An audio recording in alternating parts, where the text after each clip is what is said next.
Good morning, everybody. I want to start off with a few questions, just that I'll pose among different individuals here, to lead to a big question. And the big question is really the title of our lesson. We won't get to that just yet. We'll get to the question and the biblical background part in just a moment. This audience is full of a lot of different people, some who don't know each other, some who know quite a bit of people here. Well, we learn about one another by asking questions. For instance, Kristen, where are you from? She's from Memphis. Now we know something about Kristen. Where are you from, sir? Tell me your name. Jordan. Jordan. And Jordan, where are you from? Woodbury. And what is your line of work? He's an architect. Now we know something about Jordan. Not only where he's from, but his line of work. As we ask questions from individuals, we learn different things about them. There's a question that James asked in James chapter 4. You can go ahead and start that first slide here, Parker, please. And it's a very interesting one. In James chapter 4, James asked a question that's a little bit more than about where you're from, or what's your line of work, or what is your major, or what kind of hobbies you do. But he asked a rather in-depth question. What is your life? I find it interesting a lot of times to ask myself the question, why do people put, or why does God put things in there and leave out certain things? For instance, he could have just said, what is life? But he made it personal. Jordan, he made it personal. Jordan's a person. And so he asked Jordan, what is your life? He asked David, that's me, what is your life, David? Now, I want you to think about that. Now let's read this passage just for a moment here. We're looking at James chapter 4, and verses 13 down to 17. Come now, you say, today or tomorrow we will go to such and such a city and spend a year there, buy and sell and make a profit. Whereas you do not know what will happen tomorrow. For what is your life? It is even a vapor that appears for a little time and then vanishes away. Instead, you ought to say, if the Lord wills, we shall live and do this or that. But now, you boast in your arrogance, and all such boasting is evil.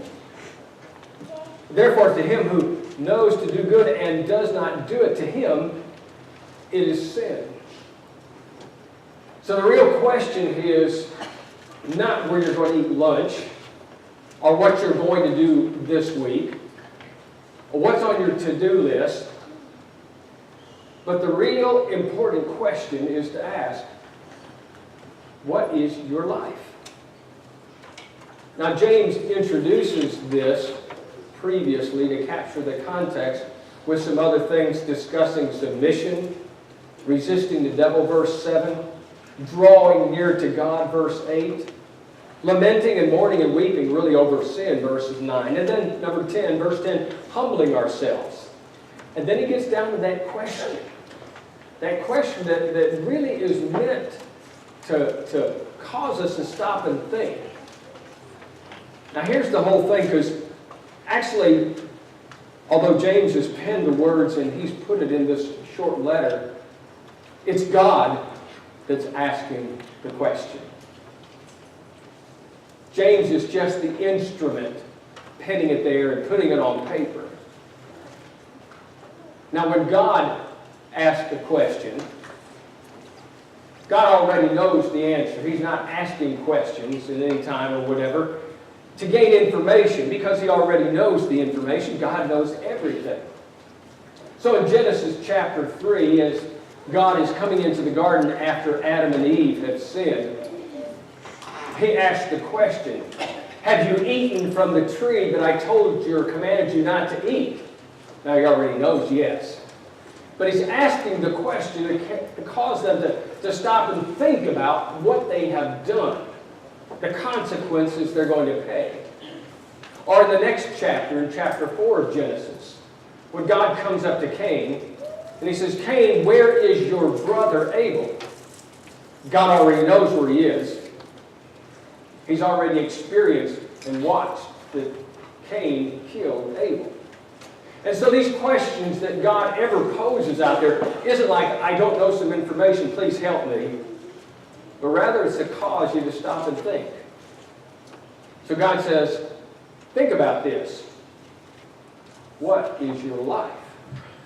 And it's meant to really cause us now as individuals to stop and consider as we're going through this tremendously basic book about Christianity that deals with struggles and trials and prayer and all these things, to stop and think in the middle of all that's going on, what are you doing in life? What is your life really about? And there's only 3 or 4 points I can get out of this. And he doesn't allow us to really pen a lot of information, rather just to contemplate for ourselves about, I think, on a daily basis, more than not, of what our life is really about and what we're doing. First of all, I think what we're looking at, God is wanting us to contemplate about the uncertainty in your life. You know, how quick things change. And so in verses 13 and 14, he talks about the person who brags about coming and going to this city or that. I'm going to spend or sell and buy and make a profit. He says, you don't know what's going to happen tomorrow. Life is so uncertain. It's incredible. National News, July 16th, 2015. Some of you already, that's a red flag in your mind. You remember that our newscasted, CNN, MSNBC, ABC, all of them out there talked about Chattanooga that day and how 5 individuals were murdered because of a terrorist here in Chattanooga on a couple military installations. Or perhaps, again, last year, 2016, headlines, November 21st rather, school bus crashed, killing 6 children. All of those parents expected their children to come home. All of those young men that were in military expected to go home that night. And yet the brevity of life is something else. The uncertainty of it, rather. And we don't think much about that, but God is presenting this to ask the question, to stop you in your tracks and to have you consider the uncertainty in your life. As we're going to expect to do all these things that our to-do list demands, maybe you'll get some done, maybe you'll get none done, maybe you'll get a few done because of things happening. Things are so uncertain. I'm reading a chapter some time ago out of a book, and the fellow was directing himself to this type of question. And he said, it's when you're getting to this point, it's like arranging deck chairs on a massive vessel, only to realize it's the Titanic. It's like you're wasting your time because of the uncertainty of what's about to happen. As you plan, as we've read already a while ago from Psalm 90, and verses 10, 11, and 12. The days of our lives are 70 years. Some of you have crossed over that border. And continues on saying, and if by reason of strength, maybe they're 80. And some of you have passed that. Some of you are getting closer to that. And as the psalmist is writing, he's contemplating this life issue. They boast, he says, their only boast is labor and sorrow, and soon it's going to be cut off. And then he concludes in verse 12, so teach us, Lord, to number our days. Not to mark off a calendar, well, got another one done, I'll live 5,300, but rather what I'm putting in to those days. What am I making out of my life? What does it really consist of? What direction am I going? Uncertainty in your life. Number 2, brevity of life itself. Verse 14. Life is like a vapor. Some of you possibly had coffee this morning. Maybe it was super hot, and as you pulled it out of the graph or out of the microwave or however you heated it up, it may have had a little steam on it. But before you sat down, the steam was gone. And James, God actually, is telling us that's about how short life is. And it's gone. 2 snaps. The brevity of life. It's so incredible and so rapid. Ephesians chapter 5 talks about redeeming the time of our life. How fast these things seem to happen. Be wise, he says, for the days are evil. Not that they're bad in themselves, but the fact is we get so wrapped up in everything we forget about how fast it happened, and that in itself is evil. Because we stop counting valuable minutes and just waste time. So redeem the time is the encouragement that comes along there. Number 3, as we look about uncertainty and then brevity, number 3, how easy it is to forget what has value in life. When you think about what has value, there's a picture that comes up. Go ahead and flash that one up here. That's the one I'm looking for. Some of you like mowing the yard. Now this guy, actual picture, you think, well, that's been, shopped or taken care of or adapted. Not photoshopped at all. The guy's wife went out and said, hey, there's a tornado. And his response in the article says, I'm keeping an eye on it. It's on my to-do list. I want to get it done. Now you want to know where I found it? My wife showed it to me.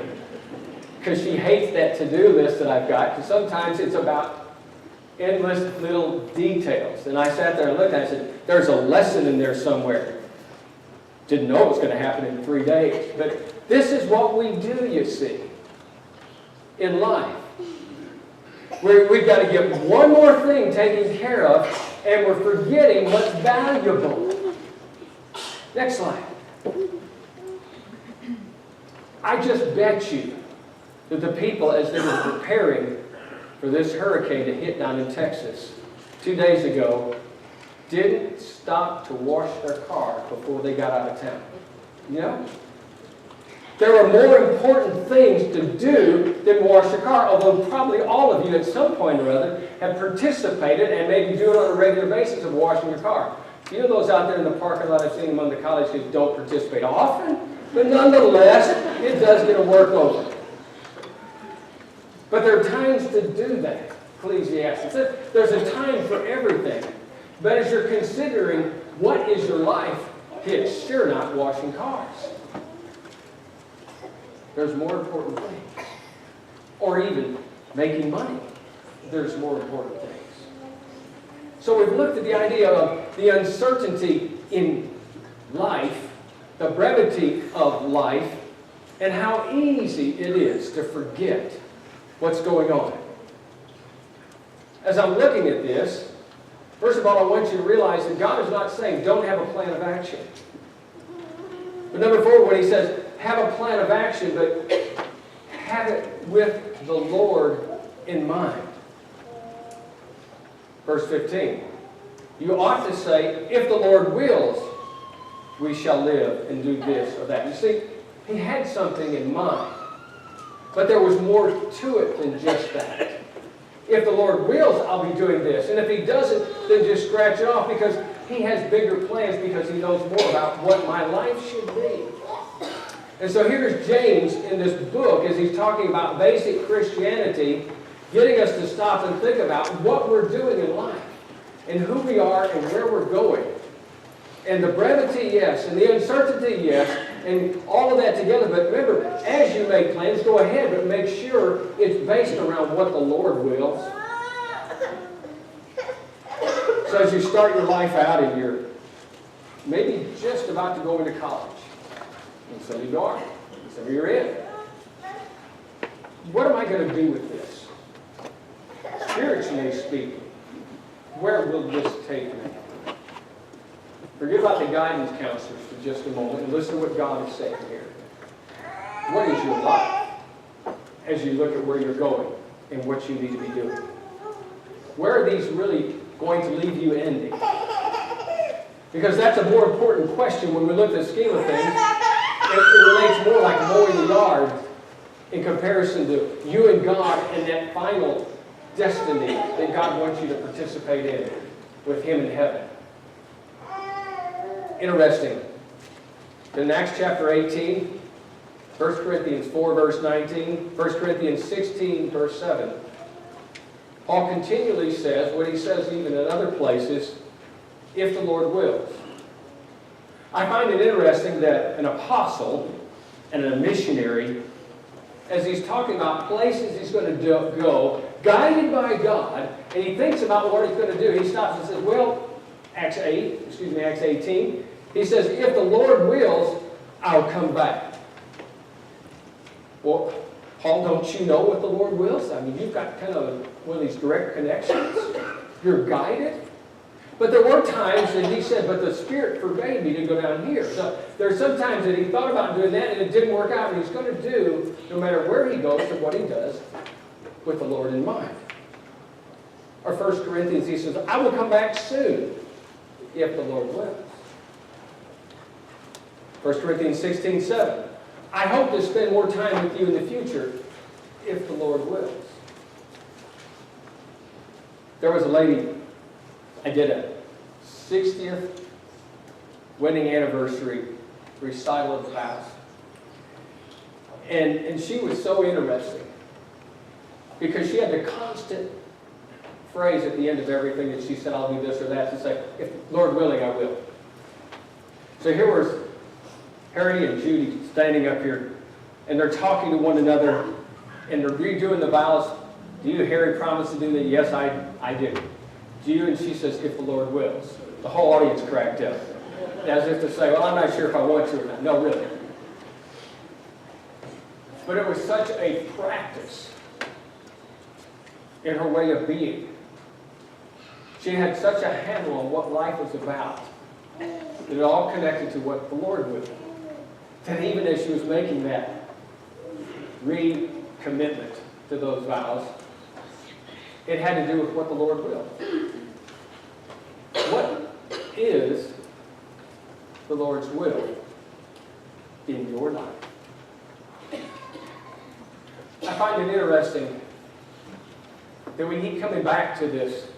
New students coming in each year and cycling out after 4 years or 5 or 6, depending on how it goes. You know, some of them, they have that idea of ongoing education and just staying right here. They love Central and the Student Center over here. It's a great place. But in all of what's happening here, life happens. And we are determined, as we keep looking at Scripture, to remind ourselves, what is God up to in all that He's doing here? Not just, why are you here today? That's a part of it. But for a lot of us that are here, why are you here? What does God intend to do in your life? We have one individual that's headed out here in about 15 days going to Japan because he kept thinking about this his whole time. Is that right, Caleb? September the 13th. It's a good question to ask yourself. Who's going to be doing mission work there? And it is something that we constantly think about and feed ourselves in this arena of Christianity, if we've got our heads screwed on right. To ask who we are and what we're about. Years ago, I was looking at this idea, this question and all, and I ran across, and I don't even remember where it was at, a little notation that said years ago when people would write letters and they discuss where they plan to go or what they plan to do in these old-timey letters, handwritten, or emails way before then. It was snail mail down to the horse and pony type thing here. And they write, I will be there, DV. Anybody recognize that, some of the old timers? Johnny, not quite as old as I was expecting. Dale Molende. God willing. Latin, I guess it was. God willing. It was the initial that a lot of people used back then. If the Lord wills, I'll be there. And they so much thought about it, they even put it in the letters as they would refer to it. And it's an old custom that's gone away that needs to be resurrected. Let's look back at this passage once again. Think about God talking to you.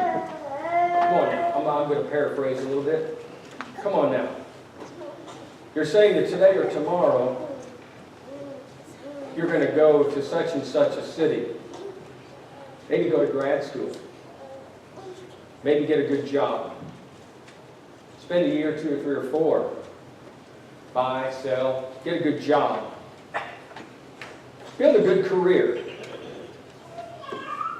Kind of all around that, isn't it? Verse 14, where's? You don't know what's going to happen tomorrow. For what is your life? You crowded right in there is that question. Think about what your life is. And then remember, it's short. It's a vapor. It's just here a short time.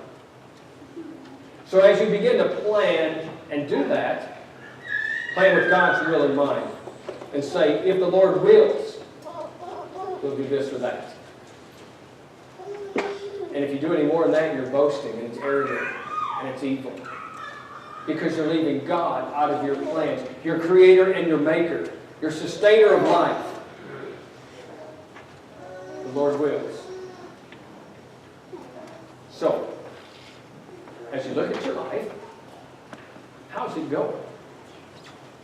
Not necessarily do you have the right kind of car, or how you're dressed, or who your friends are. But what is your life? There should be a major, thought-provoking question. And it should be an answer already on the front of your mind. I'm doing the Lord's will. And if it's not, then you have to stop and think, what am I doing really? Because if I'm just lining up deck chairs, someday this ocean liner is going down, and am I ready for it? Am I going the right direction where I'm headed? So are you a Christian? And how are you living? What's your life really like?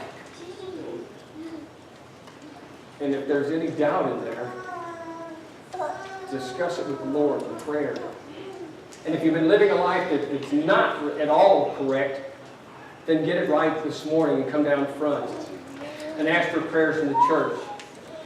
And if you're confused about what's going on, then find some elders, deacons, or whoever here that will sit down and show you what the Scripture's saying and help to give you some guidance. Not that we've got it all together, but we know where it is all together, and it's in those Scriptures.